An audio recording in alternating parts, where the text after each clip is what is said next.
Class 12 unit 6 medium English. Class 12 unit 6 medium English. आज का date हो गया 12 अगस्त। ठीक है, तो 12 अगस्त का क्लास आप लोगों के सामने आने जा रहा है। आज का जो टॉपिक है refraction of light through spherical surfaces. मैंने इसके बारे में एक हल्का सा हिंट जो है वो लास्ट क्लास में मैंने दिया हुआ था।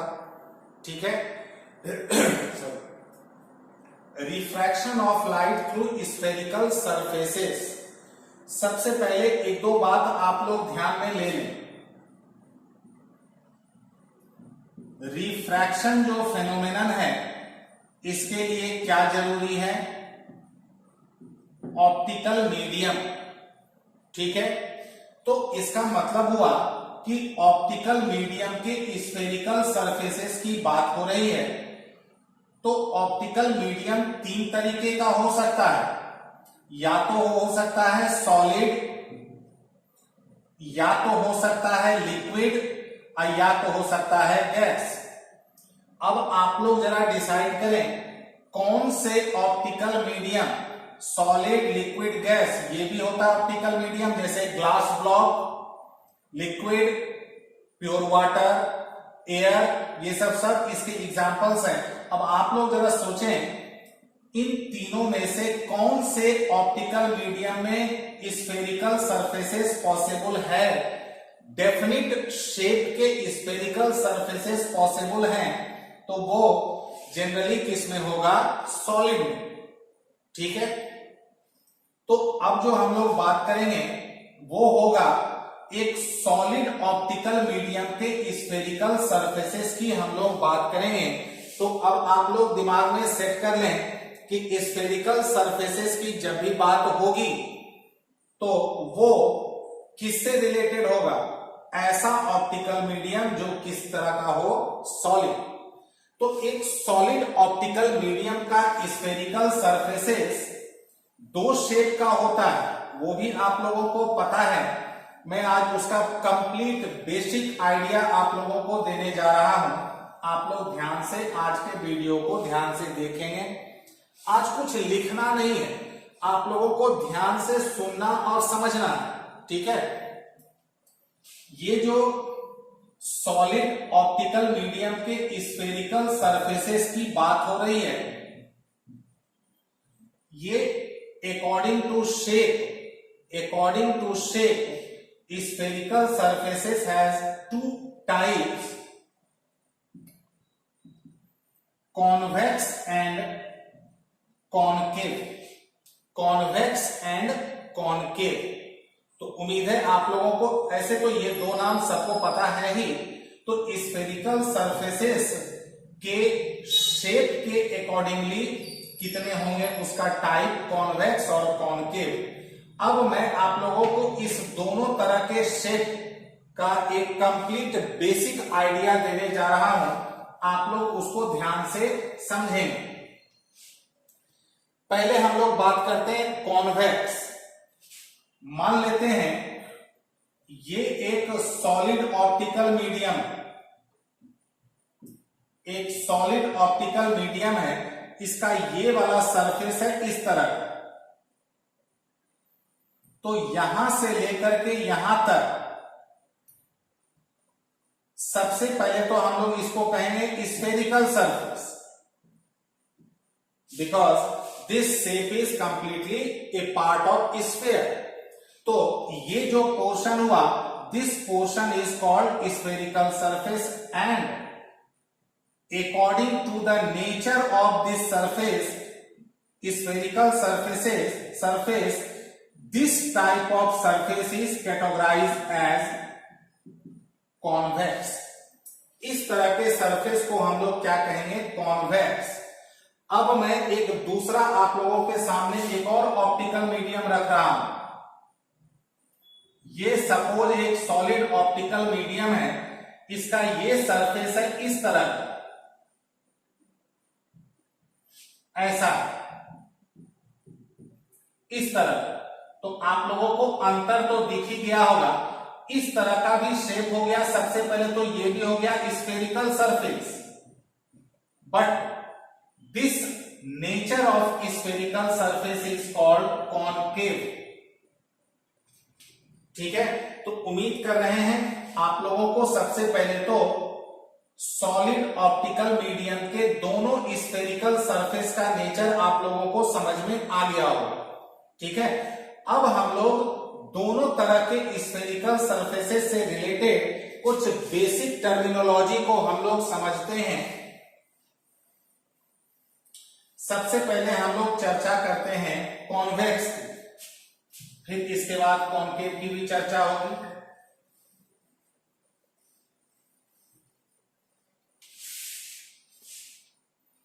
सबसे पहले कॉन्वेक्स, जरा ध्यान देंगे, कुछ बेसिक टर्मिनोलॉजी है। ये एक सॉलिड ऑप्टिकल मीडियम है, यहां से लेकर के यहां तक ये जो पूरा है ये हो गया spherical surface, and according to nature this type of spherical surface is called convex.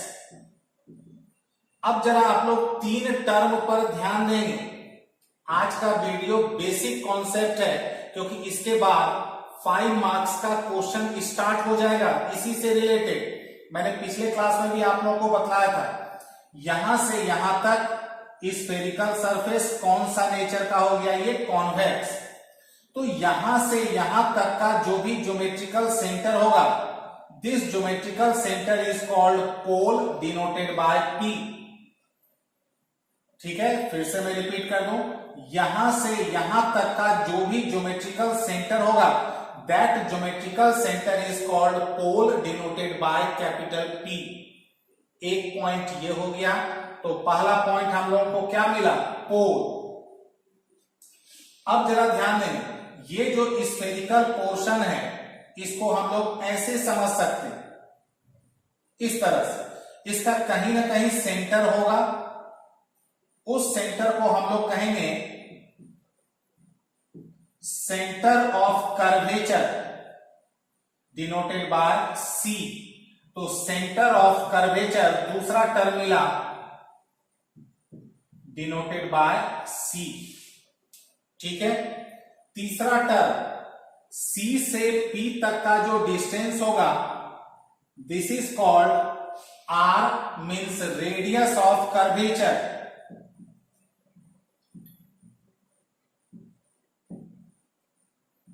Denoted by R। तो तीसरा टर्म हम लोगों को क्या मिला, R। अब एक चौथा टर्म, तीन तो मेन हो गए, चौथा आप लोगों को पता भी होगा कि C और P से पास करने वाला जो स्ट्रेट लाइन होता है, this straight line is called principal axis. इसको हम लोग क्या कहेंगे, प्रिंसिपल एक्सिस। ठीक है, तो the line, the straight line passing through C and P is called principal axis. तो ये तीन टर्मिनोलॉजी और चौथा प्रिंसिपल एक्सिस। पहला क्या हम लोगों ने पढ़ा, पोल, which is the geometrical center of spherical part. Second one is center of curvature, which is the actual center of spherical portion. And third one is radius of curvature, which is the distance between C and P. And fourth one is the straight line passing through C and P is called principal axis. ठीक है, अब आप लोग सोच रहे होंगे कि ठीक है ये तो हो गया कॉन्वेक्स में, कॉनकेव में क्या पोजीशन होगा, मैं आप लोगों को वो भी समझा दे रहा हूं, लेकिन उसके पहले एक जरूरी इंफॉर्मेशन मैं शेयर कर दूं। आप लोगों के कंसल्ट में जो भी 11 के जो भी स्टूडेंट होंगे जो मुझसे जुड़ना चाहते हैं ऑनलाइन, ठीक है, क्लास के लिए जुड़ना चाहते हैं, आप लोग उनका नाम और व्हाट्सएप नंबर मुझे सेंड करेंगे। मैं कल एक व्हाट्सएप ग्रुप बना रहा हूं क्लास 11 के लिए, उसमें मैं वैसे विद्यार्थियों को ऐड कर दूंगा जिससे उनको क्लास 11 के जो क्लासेस अब से आने शुरू होंगे वो उनको मिलना शुरू हो जाए। ठीक है, नंबर 1। नंबर 2, मैं बार बार प्रत्येक क्लास में ये बात आप लोगों को बतलाता हूं, आज भी बतला रहा हूं। आप लोग जब भी वीडियो को स्टार्ट करें अंत तक देखें, क्योंकि मेरे पास एक एक डाटा आता है कि कौन कौन विद्यार्थी, कौन कौन स्टूडेंट मेरे वीडियो को कितने टाइम तक उन्होंने व्यू लिया है। एक एक डाटा मेरे पास आता है, ठीक है। और मैं कोशिश करूंगा बीच बीच में लाइव भी आप लोगों से कनेक्ट हो सकूं। अब मैं आ रहा हूं, ये तो कॉन्वेक्स सरफेस की बात हो गई। अब आते हैं हम लोग कॉनकेव में।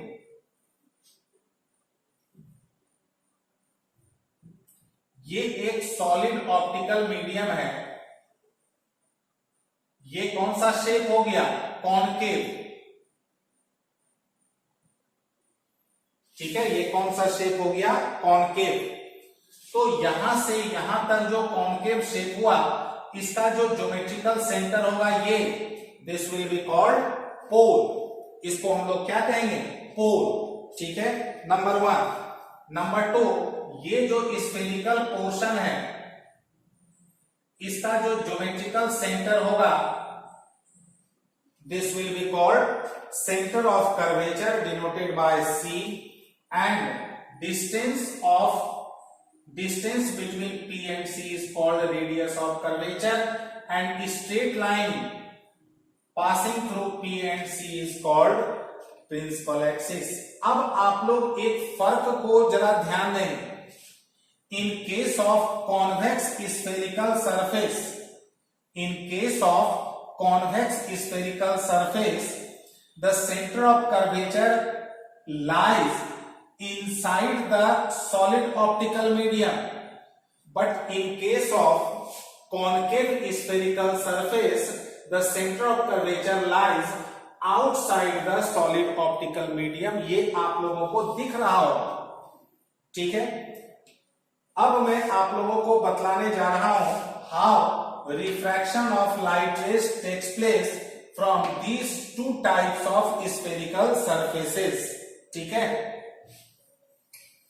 उसके लिए हम लोग बोर्ड को पहले साफ कर लेते हैं।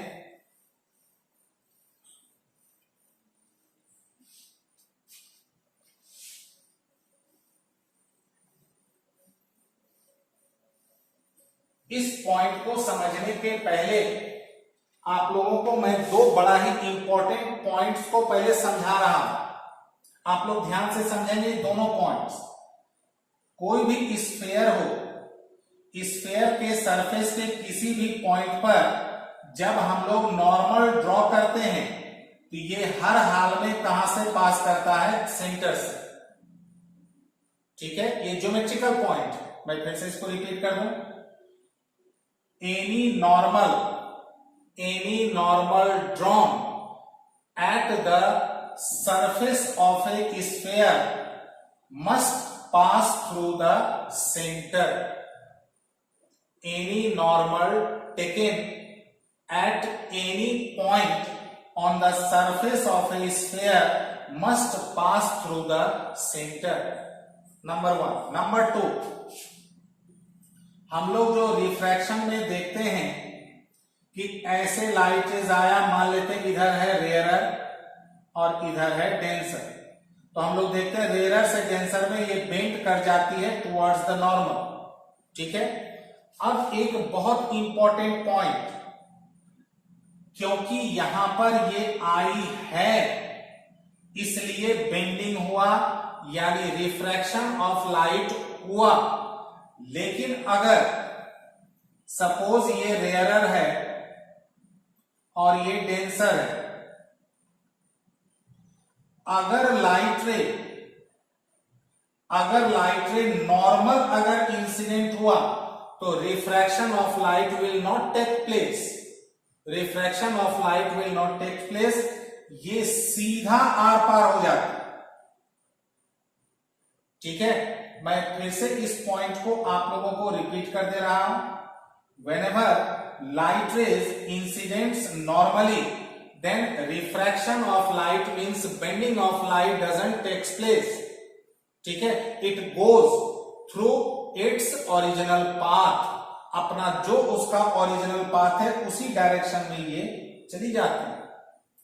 अब ये सुनते ही आप लोगों के दिमाग में एक क्वेश्चन एराइज हो गया कि जब ऐसे आती है तो बेंडिंग होता है, तो जब नॉर्मल आती है तो why bending doesn't takes place.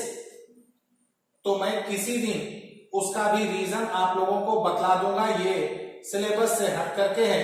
अभी मैं फिलहाल आप लोगों को एक हिंट दे देता हूं, आप लोग उस पर एनालिसिस करेंगे। जब नॉर्मल इंसिडेंट होगी आई क्या होगा, 0। अब आप लोगों को एक 0 डिग्री आप लोगों को हिंट दे दिया गया है, आप लोग इसको एनालिसिस करेंगे। मैं किसी दिन, ठीक है, इसको मैं अलग से समझा दूंगा, मुझे याद रहेगा, आप लोगों को घबराने की बात नहीं है, ठीक है। अब हम लोग समझते हैं how refraction of light rays takes place through convex and concave surfaces.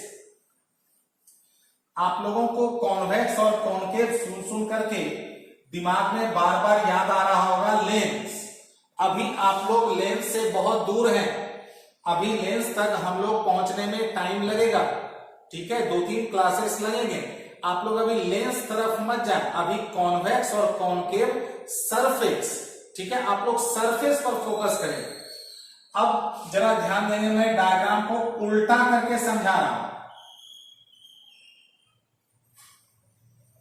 ये हो गया एक सॉलिड ऑप्टिकल मीडियम। अब इधर से डायग्राम को इस बार मैंने उलट दिया ताकि दोनों तरफ से आप लोग मेंटली सेट हो जाए। ध्यान दें, यहां से यहां तक ये कैसा सरफेस हुआ, सबसे पहले तो ये हो गया कॉन्वेक्स, क्लियर है, ये कैसा हो गया कॉन्वेक्स, ठीक है। ये क्या कहलाएगा P, यहां क्या होगा C, कॉन्वेक्स में C कहां, अभी हम लोगों ने पढ़ा C होता अंदर, ये लाइन को हम लोग कहेंगे प्रिंसिपल एक्सिस, ठीक है। अब जरा ध्यान दें, ये जो लाइन है, इस लाइन को जरा आप लोग ध्यान दें, ये लाइन कहां से पास कर रहा है, C से। इसका मतलब ये लाइन P पर क्या है, परपेंडिकुलर है, तभी तो ये C से पास कर रहा है। अभी हम लोगों ने समझा 2 पॉइंट, क्योंकि ये स्फेरिकल सरफेस है, any line normal to the spherical surface must pass through the centre. तो इसका मतलब प्रिंसिपल एक्सिस P पर क्या होता है, नॉर्मल। अब जरा ध्यान देंगे रिफ्रैक्शन ऑफ लाइट रेज कैसे होता। हम लोग एक छोटा सा ऑब्जेक्ट मान लेते हैं, यहां पर एक छोटा सा ऑब्जेक्ट, पॉइंट ऑब्जेक्ट कह सकते हैं। अगर हम लोग एक लाइट रे इसी एलॉन्ग एज्यूम कर लें, किसके एलॉन्ग, प्रिंसिपल एक्सिस, तो ये अगर लाइट रे एज्यूम कर लिए तो ये तो यहां पर नॉर्मल इंसिडेंट हुआ, then it will go through its original path. अभी मैंने वही समझाया था कि if incident light rays is normal then it doesn't bend, वो बेंड नहीं होती है। तो अगर एक लाइट रे हम लोग एज्यूम करते हैं थ्रू द प्रिंसिपल एक्सिस, तो ये इसी रास्ते से वापस अंदर चली जाए, ठीक है। और आप लोगों को पता होगा कि जब भी हम लोग इमेज फॉर्मेशन करते हैं, चाहे रिफ्लेक्शन हो या refraction, whenever image is formed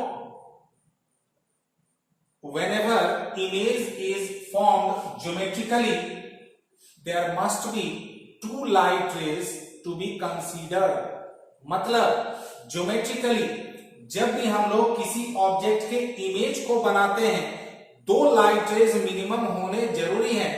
तो अगर ये एक छोटा सा पॉइंट ऑब्जेक्ट है, एक लाइट रे अगर इधर गया तो ये तो सीधा चला जाएगा, बिकॉज दिस लाइट रे incidents normally at this point, hence it doesn't bend and goes through its original path.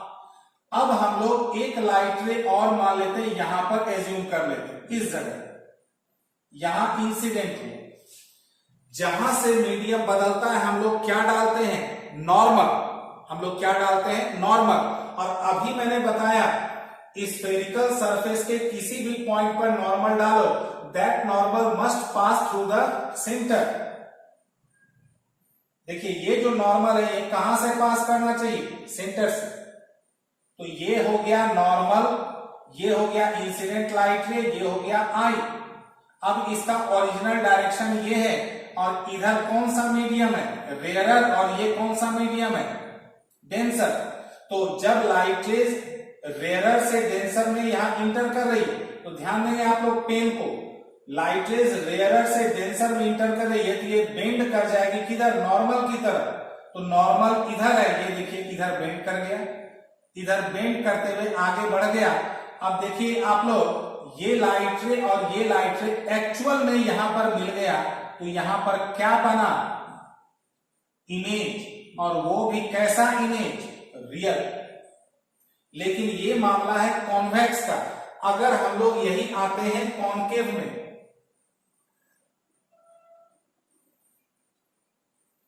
ये हो गया कॉन्केव मीडियम, ये कॉन्वेक्स कॉन्केव सरफेस, ये हो गया इसका पोल।